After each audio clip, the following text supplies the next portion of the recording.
ઘરમાં બધાને આજે મેં તમારા માટે લઈને આવ્યા છે હેંગિંગ પ્લસ સ્ટેકિંગ ગંડોલા, જેમાં તમે કપડાં હેંગ પણ કરી શકો છો, પ્લસ તમે ફોલ્ડ કરીને સ્ટેકિંગમાં પણ રાખી શકો છો. એ તમને મારી પાછળ દેખાઈ રહ્યું.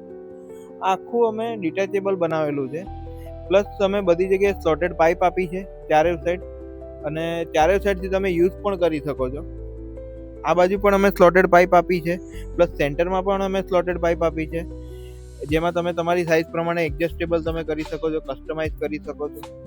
સેલ્ફ તમે ડિટેચેબલ આપ્યા છે કે સેલ્ફ તમારે અપડાઉન કરવા હોય તમારી સાઇઝ પ્રમાણે તો પણ કરી શકો. અને હેંગિંગ આપ્યું છે આ સાઈડ પણ, અને બંને સાઈડ લેફ્ટ અને રાઈટની સાઈડ પણ અમે હેંગિંગ આપ્યું છે. આખું અમે કસ્ટમાઇઝ બનાવેલું છે. પ્લસ તમે આ ઘણી બધી દુકાનોમાં જોયું હશે, જેમાં મેન્સ વેર છે, લેડીઝ વેર છે, કિડ્સ વેર છે, ફેમિલી શોરૂમ છે, જેમાં સેન્ટરમાં ડિસ્પ્લે યુનિટ તરીકે આ યુઝ થતું હોય છે.